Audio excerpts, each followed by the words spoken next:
आगे और सुंदर वीडियोस पाने के लिए चैनल को सब्सक्राइब कर रखें और बेल आइकन प्रेस करना ना भूलें। धन्यवाद। जय गुरु।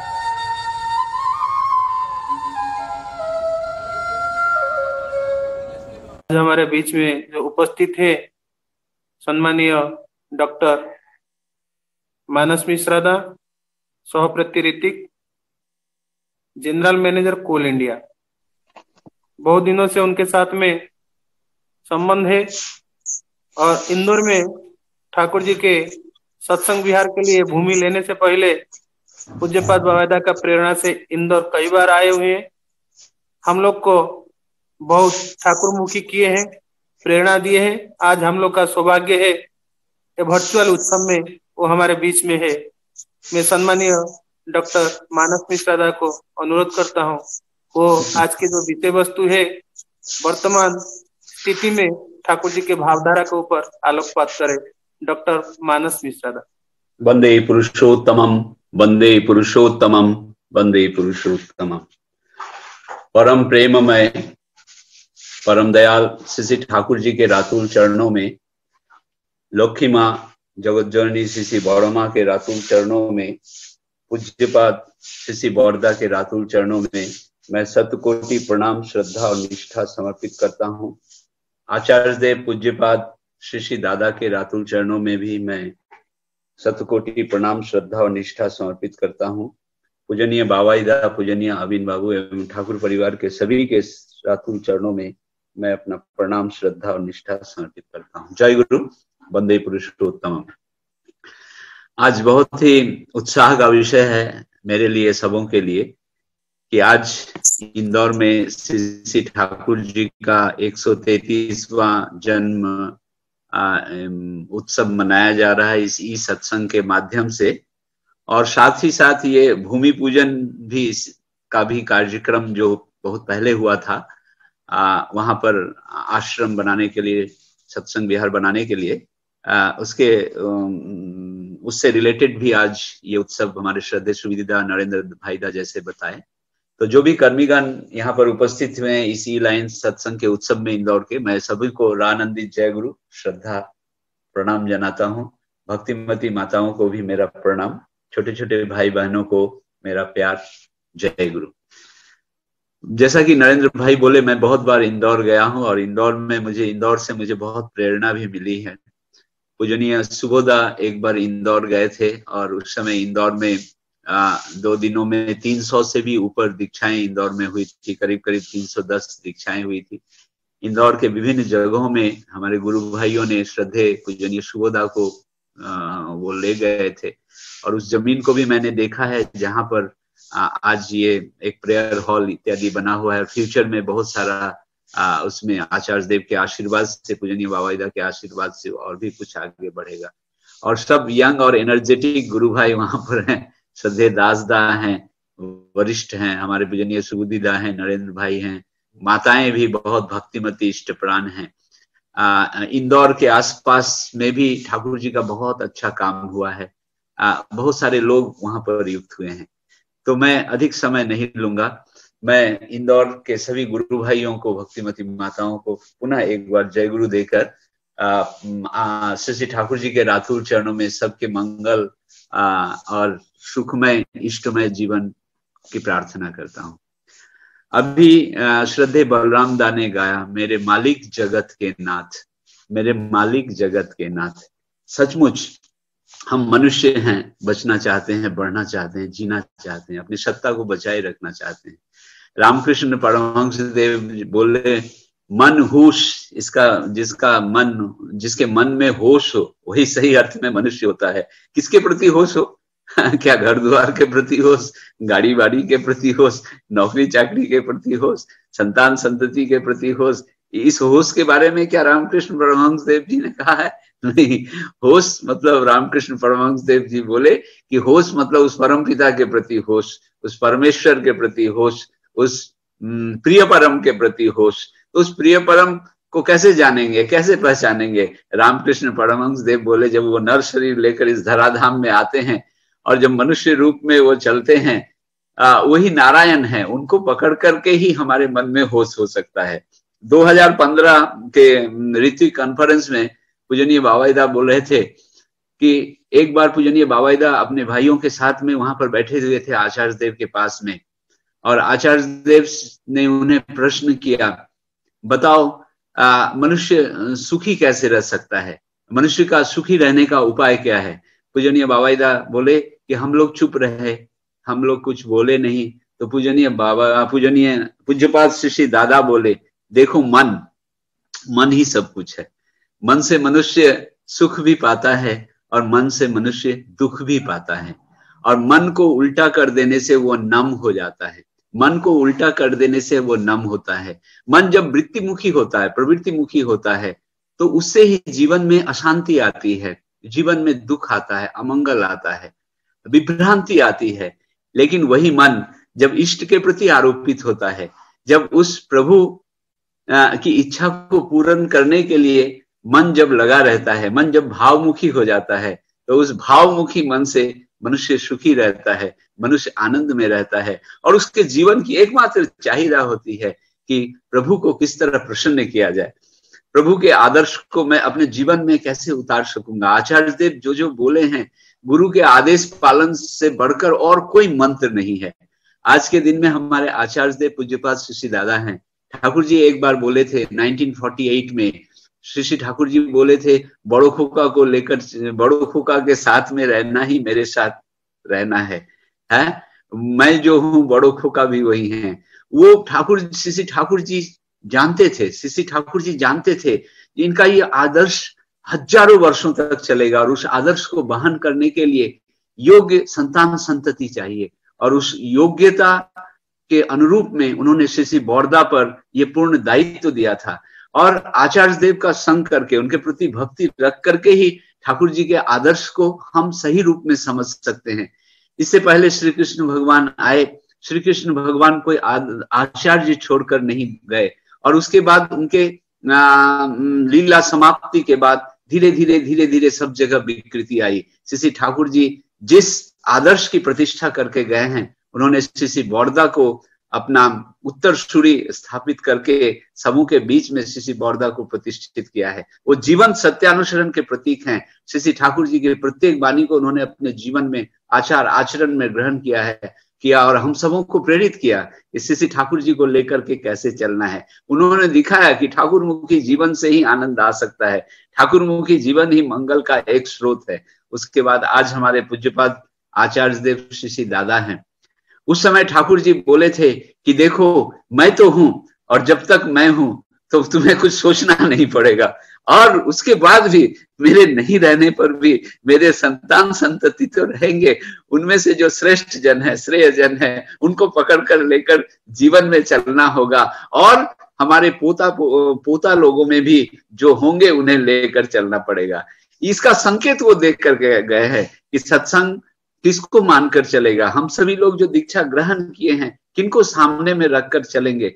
श्री ठाकुर जी तो हैं ही। श्री बोरदा को श्री ठाकुर जी के अनन्य भक्त के रूप में प्रतिष्ठित हुए। श्री बोरदा के जीवन में श्री ठाकुर जी का इष्टमय जीवन सभी को दिखाई पड़ा। सभी लोग जो श्री बोरदा का, मैं भी पूज्यपाद श्री बोरदा का दर्शन किया हूँ, मन भर गया। मैं एक इंजीनियरिंग स्टूडेंट को अपने साथ में लेकर गया था, उसमें श्री बोरदा बात नहीं करते थे, एक जगह चुप से बैठे रहते थे। 91-92 की बात है। वो लड़का जब दर्शन किया, वो बीआईटी सिंदरी का दिलीप भगत जब दर्शन किया तो मेरे को बोला कि दादा एक गजब हो गया। मैंने कहा क्या हुआ? उसने कहा कि जब मैं श्री बोरदा की तरफ देखा और श्री बोरदा जब दया करके मेरी तरफ देखे तो मेरे यहाँ पर मेरा जो आज्ञा चक्र है, उस आज्ञा चक्र में चक्र फोटो घूमने लगा। दादा इसका क्या मतलब हुआ? मैंने बोला कि देखो मैं तो उतना नहीं जानता हूं, लेकिन तुम ठीक से ध्यान तो करते हो ना? बोला नहीं मैं तो ध्यान नहीं करता हूं। हम बोले देखो श्री बोरदा कुछ बोले भी नहीं, तुम्हारी तरफ देखे, और जो संदेश उन्हें देना था, जो तुम्हारे लिए उनका उपदेश था, उनकी दृष्टि में ही वो उपदेश आ गया, और तुम्हारे इस आज्ञा चक्र में ठाकुर जी का चक्र फोटो घूमने लगा। यानी तुम्हारे लिए उनका निर्देश है कि तुम श्री ठाकुर जी का, तुम स्टूडेंट हो, श्री ठाकुर जी का अच्छा से ध्यान करके तुमको चलना होगा। हम सबों के लिए, जो लोग भी हम लोग दीक्षा लिए हैं। एक दिन एक माँ पूज्यपाद श्री दादा को बोली थी कि दादा तबीयत बहुत खराब रहती है, कैसे क्या होगा, बहुत चिंता होती है। पूज्यपाद श्री दादा बोले कि चिंता करने की क्या जरूरत है, चिंता करने की क्या जरूरत है, मैं तो हूं ना। देखिए उस समय 1948 में एक वाणी में आलोचना प्रसंग में श्री ठाकुर जी बोले चिंता क्यों कर रहे हो, मैं तो हूं ना, और मेरे बाद में भी ये रहेंगे। और आचार्य पूज्यपाद श्री दादा भी अपने श्रीमुख से बोल रहे हैं चिंता करने की क्या बात है, मैं तो हूं ना। इसलिए साधु गुरु आए हैं, उनका हाथ पकड़ना है, उनके श्री चरण को पकड़ना है, और जो नीति विधि वो बता कर गए हैं उस नीति विधि को लेकर के हमें अपने जीवन में चलना है। कबीरदास जी बोले सदगुरु आवे भेद बतावे, सदगुरु आवे भेद बतावे ज्ञान करे उपदेश, सदगुरु आवे भेद बतावे ज्ञान करे उपदेश, कोयला के मोयला छुड़े जब आग करे प्रवेश। जब सदगुरु आते हैं तो वो ज्ञान देते हैं, वो भेद बताते हैं। सदगुरु आवे भेद बतावे ज्ञान करे उपदेश, वो ज्ञान का उपदेश देते हैं। और कोयला का मैल तभी छूटता है जब उसके अंदर आग प्रवेश करती है। हमारे हृदय का भी मैल तभी समाप्त होता है, हमारा मन तभी नम बनता है, हमारा मन तभी नम बनता है जब सदगुरु का ये यजन याजन इष्टवृत्ति स्वस्थेनी सदाचार ये पंच नीति को लेकर जीवन में चलते हैं। जब हम आचार्य निष्ठ होकर जीवन में चलते हैं तभी हमारे जीवन में मंगल आता है। कबीरदास जी बोले पहला दाता शिष्य भयो, पहला दाता शिष्य भयो गुरु को दिया शीश, पहला दाता शिष्य भयो गुरु को दिया शीश, दूसरा दाता गुरु भयो नाम दिया बख्शिश। The first donor is the disciple. The first donor is the disciple who has surrendered towards the Guru, who has surrendered towards the Guru. गुरु को दिया शीश, गुरु को दिया शीश मतलब गुरु के सामने जो आनत हुआ, अवनत हुआ, समर्पण किया। The second donor is the Guru. दूसरा दाता गुरु भय नाम दिया बख्शिश, दूसरा दाता the second donor is the Guru who gave the holy name as a बख्शिश, as a prize, as a gift। तो हमें वो होली नेम मिला है। श्री ठाकुर जी बोले नेम एंड लव कैन कंकर द यूनिवर्स। आज आचार्य देव भी वही बोलते हैं, सबसे प्रेम करो, परिवेश से प्रेम करो, सबको ठाकुर जी के पथ में ले जाने की चेष्टा करो, खुद व्यक्तिगत साधना करते हुए, क्योंकि ठाकुर जी ही साधु सदगुरु हैं। उनका हाथ पकड़ना है, उनके श्री चरण को पकड़ना है, उनके चलन विधि को पकड़ना है, उनकी निष्ठा को पकड़ना है। धन संपत्ति सब काम में ना आवे, माया बंधन क्षण में ले जावे। ये सांसारिक चीज कब तक रहने वाली है? ये माया बंधन तो टूट जाएगा एक दिन, सब कुछ दूर हो जाएगा। यदि सिर्फ इस जीवन की सार्थकता में यदि कुछ भी बचा रहेगा वो है गुरु के प्रति निष्ठा, गुरु के प्रति प्रेम, गुरु के प्रति लगाव। उनकी दया कभी भी समाप्त नहीं होती। एक व्यक्ति श्री ठाकुर जी को आकर कहा था ठाकुर जी हमें दया करिए।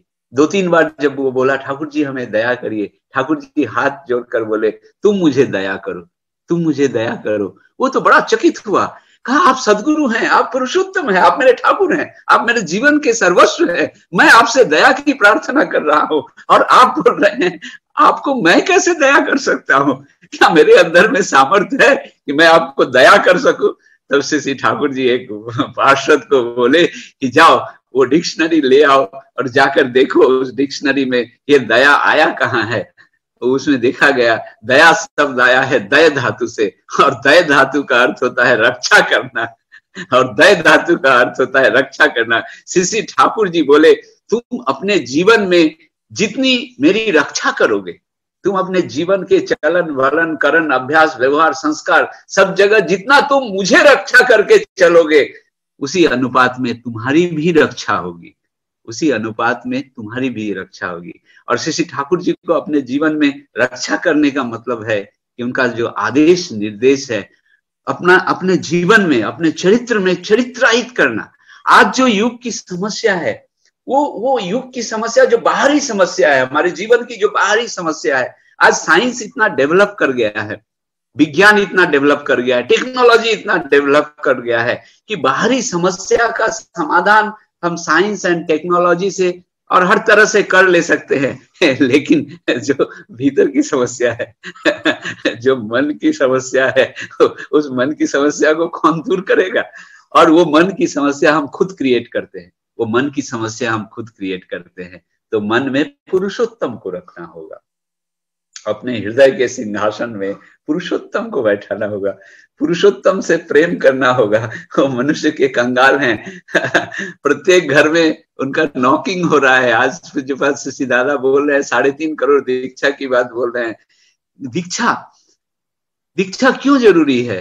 क्योंकि दीक्षा के माध्यम से उस प्रभु को, उस नर नारायण को अपने जीवन में हम चरित्रायित करते हैं। और ये दीक्षा कोई हमारी मौखिक दीक्षा नहीं है, ये दीक्षा कोई एकल साधना की दीक्षा नहीं है, ये दीक्षा मनुष्य को तैयार करने की दीक्षा है। ये दीक्षा प्रत्येक मनुष्य को तैयार करने की दीक्षा है, प्रत्येक परिवार को दीक्षा करने की दीक्षा है। Every house is, every man has to be reformed, every man has to be reformed, every house has to be reconstructed. Shri Thakur ji बोले, सिर्फ धन संपत्ति से सुख और आनंद खरीदा नहीं जा सकता, सिर्फ धन और संपत्ति से सुख और आनंद खरीदा नहीं जा सकता। You have to seek him, you have to seek him. He is not available in the shops. उन्होंने एक्समैन दा ने श्री ठाकुर जी को पूछा था, where I can get the Purushottam, where I can get the ideal. Shri Thakur ji बोले, you have to seek him. उन्हें ढूंढ कर निकालना पड़ेगा, वो कोई दुकान में नहीं मिलते हैं। इसलिए ठाकुर जी बोले, मनुष्य संपद की ओर पर खड़ा हो। धन संपत्ति पर खड़े होने से जीवन में सार्थकता नहीं आती, मनुष्य संपद में खड़ा होना होगा। प्रत्येक मनुष्य के जीवन में प्रवेश करके बताना होगा, जो पुरुषोत्तम आए हैं, नर नारायण आए हैं, यजन याजन इष्टवृत्ति के माध्यम से, आचार्य देव के माध्यम से उन्हें कस करके पकड़ना होगा। उनको पकड़ करके चलने से ही जीवन में आनंद है। जामताड़ा के एक सज्जन आए थे, बहुत अच्छा पंजाबी कुर्ता पहन कर आए थे, गले में सोने का हार था, हाथ में बहुत सोने की अंगूठी थी। और ठाकुर जी के पास में आए और ठाकुर जी के पास में आकर बोले, मैं जामताड़ा से आया हूँ, बहुत बड़ा बिजनेसमैन में हूँ, मेरे घर में किसी चीज की कमी नहीं है, धन दौलत सुख संपत्ति सब कुछ है, लेकिन ठाकुर जी मेरे जीवन में शांति नहीं है, मेरे जीवन में अशांति है, दुख है, परिवार में बहुत कष्ट है, आपके पास में आया हूं, ये कष्ट कैसे दूर होगा? श्री ठाकुर जी हंस करके बोले, जब सूरी के दुकान में आए हो, जब सूरी के दुकान में आए हो तो एक गिलास पी करके ही जाओ, जब सूरी के दुकान में आए हो तो एक गिलास पी करके ही जाओ। वो आदमी भौचक रह गया कि वो अपनी समस्या के बारे में बता रहा है और ठाकुर जी बोल रहे हैं, जब सूरी के दुकान में आए हो तो एक गिलास पी करके ही जाओ। भक्तों से उस व्यक्ति ने पूछा, ठाकुर जी के कहने का अभिप्राय क्या है, क्या कहना चाहते हैं ठाकुर जी? तो उन लोगों ने कहा कि ठाकुर जी ये कहना चाह रहे हैं कि जब आप इस सत्संग में आ ही गए हैं, ठाकुर जी के सामने आप आ ही गए हैं, तो ठाकुर जी को ग्रहण करके ही चलिए ना, ग्रहण करके ही देखिए ना। वो व्यक्ति ठाकुर जी का सतमंत्र ग्रहण किया और उस सतमंत्र के ग्रहण करने के बाद उसके जीवन में आनंद आया, उसके परिवार में मंगल आया। एक मिस्टर एल शिवम आए थे, श्री ठाकुर जी के पास मिस्टर एल शिवम आए थे। Mister L Shivam was the speaker of Bombay assemblies. October 1957 के उत्सव में, अक्टूबर 1957 के holy birth anniversary of Shri Thakur Anukul Chandra, mister L Shivam आए थे, स्पीकर ऑफ बॉम्बे असेंबलीज। उन्होंने सत्संग की आइडियोलॉजी के बारे में जब उन्होंने सुना, जब उन्होंने समझा और श्री ठाकुर जी के जब फिलॉन्थ्रोपिक एक्टिविटीज को देखा और वो जब मंच पर गए, उत्सव मंच पर गए, तो उत्सव मंच से उन्होंने जो कुछ कहा, जो कुछ मिस्टर एल शिवम स्पीकर ने कहा, महोदय ने जो कहा, मैं आपके सामने पढ़ रहा हूं। वो बोल रहे हैं, man tries to discover everything with the help of science except himself. Man tries to discover everything with the help of science except himself. मनुष्य विज्ञान के माध्यम से बहुत कुछ खोजने का प्रयास करता है, एक्सेप्ट हिमसेल्फ, वो अपने को खोजने का प्रयास वो नहीं करता है। विज्ञान के माध्यम से बहुत चीज खोजता है, लेकिन वो अपने को खोजने का प्रयास नहीं करता है। He wants brotherhood, but he wants to establish with the help of chains and fetters. वो एक विश्व भ्रातृत्व का भाव उत्पन्न करता है, लेकिन उस विश्व भ्रातृत्व को वो प्रेम से उत्पन्न नहीं करना चाहता है। He wants it with the help of chains and fetters। अपना अभिमान, अपना अहंकार और अपना प्रभाव दिखाकर वो एक ब्रदरहुड की स्थापना करना चाहता है। आगे वो बोल रहे हैं, in this impenetrable darkness of confusion and contradiction। और ऐसा करके चलने से एक confusion आता है, एक darkness आता है, एक contradiction आता है। The ray of hope comes with and faith returns।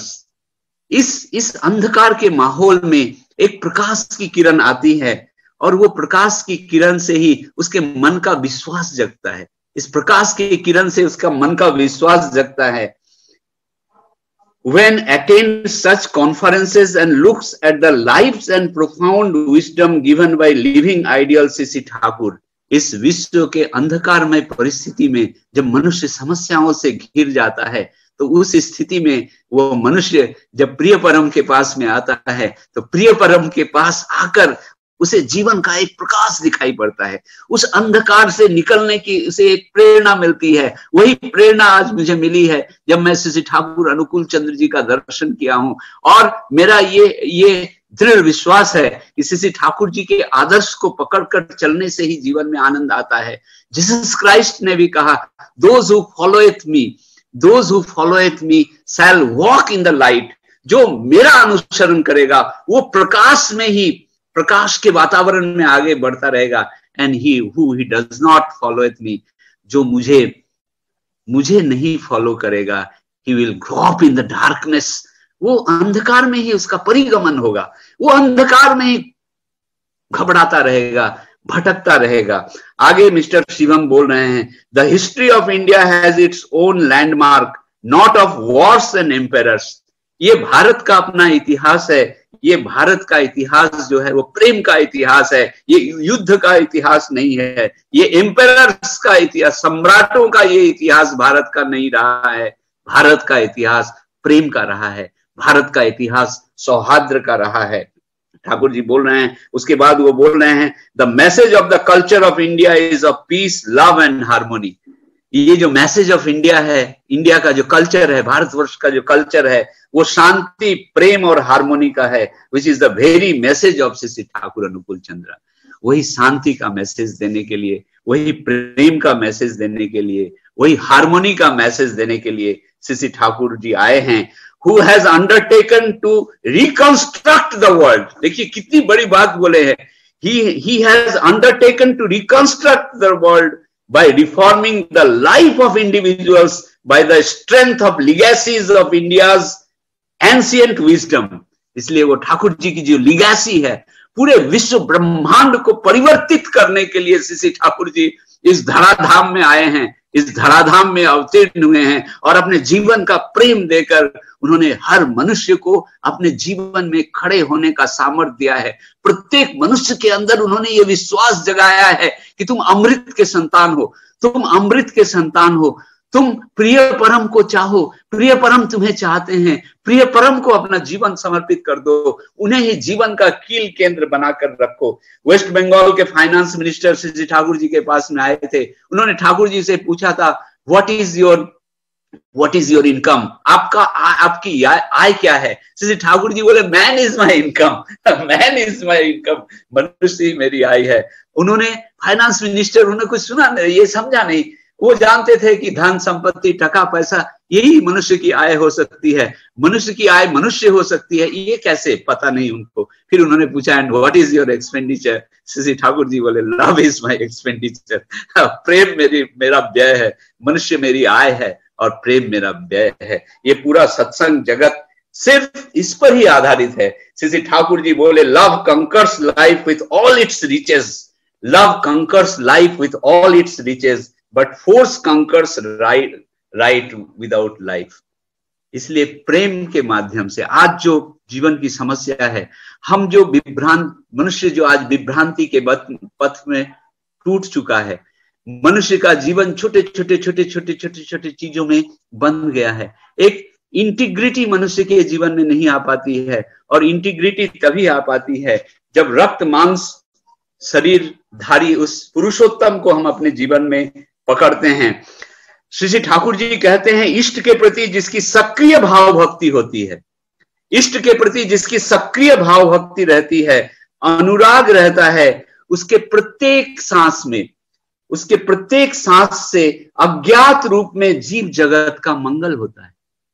उसके प्रत्येक, जो इष्ट को पकड़कर चलता है, इष्ट के प्रति जिसके मन में अनुराग रहता है, उसके प्रत्येक श्वास में जीव जगत का मंगल होता है। प्रेमी भक्त ही पृथ्वी का परम संपद है।